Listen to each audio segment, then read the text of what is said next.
अस्सलाम वालेकुम नाज़रीन, न्यूज़ टू यू स्पेशल के साथ मैं हूं असगर चौधरी। नाज़रीन, जब भी हम सिविल एविएशन की बात करते हैं तो हमें वहां पर अरबों रुपए की माली बेज़ाब्तियों के मामलात वो नज़र आते हैं, चाहे वो पब्लिक अकाउंट्स कमेटी हो या फिर कोई भी और तहकीकाती अदारा हो। और बिलखुसूस जब हम न्यू इंटरनेशनल इस्लामाबाद एयरपोर्ट की बात करें तो वहाँ पर तो जब भी नार्डर्ड इतराज़ात को हम देखते हैं तो फिर दिल करता है कि हम अपने कानों को हाथ लगा लें। तो आज भी कुछ ऐसा मामला जिन्ना इंटरनेशनल एयरपोर्ट कराची का है, जहाँ पर जिस जगह पर कराची एयरपोर्ट है वहाँ पर ज़मीन की कीमत वैसे भी जो मालियत है वो अरबों रुपए में है, और 2 एकड़ जो वहाँ पर अराजी थी उसकी मुंतकली का मामला था, जिसमें स्टेट डिपार्टमेंट था, सिविल एविएशन था, कमर्शियल डिपार्टमेंट था। तो आज FIA ने उस हवाले से उस तलबी की थी, ताहम जो 5 अफसरान थे उन्होंने वहाँ पर आना था। इस हवाले से हम पूछते हैं ज़रा मोहम्मद ज़रीफ़ से कि उनके पास क्या तफसीलात हैं। जी ज़रीफ़। जी, बहुत शुक्रिया आपने बात करने का मौका दिया।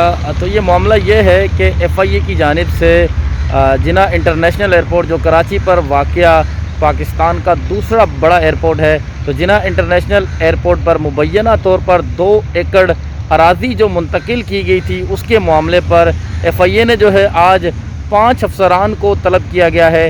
ये 5 अफसरान वो हैं जिन्हें 7 से 9 सितंबर को जो 11 अफसरान को तलब किया गया था उसमें से 5 अफसरान जो थे वो वहाँ पर नहीं पहुँचे थे FIA में। उन्होंने जो है वो उस दिन जो है उनकी जानिब से वो लोग वहाँ पर पेश ना हुए, तो जिसके बाद जो है आज दोबारा इन 5 अफसरान को तलब किया गया है। और इन 5 अफसरान से जो ज़मीन थी जिन्ना इंटरनेशनल एयरपोर्ट पर सिविल एविएशन की, उससे मुतल्लिक जो है उनसे तहकीकात की जाएंगी। ये ज़मीन जो है वो आज से पूरे 20 साल पहले जिन्ना इंटरनेशनल एयरपोर्ट पर 2 एकड़ जो ज़मीन थी वो मुबैना तौर पर जो है वो मुंतकिल कर दी गई थी, जिसके बारे में FIA तहकीक करेगा। इसमें शामिल जो अफसरान हैं उनके बारे में बताया ये जाता है कि इसमें शामिल जो अफसरान हैं वो सिविल एविएशन के शोबा स्टेट डिपार्टमेंट से वाबस्ता हैं, और उसके अलावा जो है वो हेड क्वार्टर पर आला अहदों पर जो फाइज़ अफसरान हैं उन्हें भी तलब कर लिया गया है। और FIA की जानिब से इनसे मुकम्मल तहकीकात की जाएगी कि जिन्ना इंटरनेशनल एयरपोर्ट पर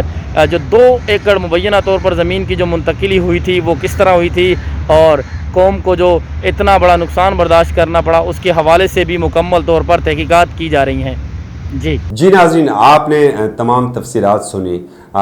हम जब भी बात करते हैं, और जब वज़ीर-ए-आज़म इमरान ख़ान आए तो उनका भी बड़ा ये था कि हमने जो है वो कहीं पर भी माजी की करप्शन को हम बिल्कुल नहीं छोड़ेंगे। और जिस तरह मैं पहले भी कह चुका हूँ, चूँकि हम पब्लिक अकाउंट कमेटी को कवर करते रहे हैं, बहुत दफ़ा हमने स्टैंडिंग कमेटीज़ के साथ न्यू इंटरनेशनल एयरपोर्ट इस्लामाबाद का विज़िट भी किया है, और अब भी वहाँ पर जब भी बारिश होती है तो छतें नीचे आ जाती हैं, मगर आज तक इंक्वायरी में ना तो कोई ज़िम्मेदार करार पाया है और ना ही किसी से मुबैना तौर पर कोई रिकवरी हमें सामने आई है। देखते हैं अब ये केस कैसे मंतकी अंजाम तक पहुंचता है। इजाज़त दीजिए और news2u.com.pk का विज़िट करें। अल्लाह हाफ़िज़।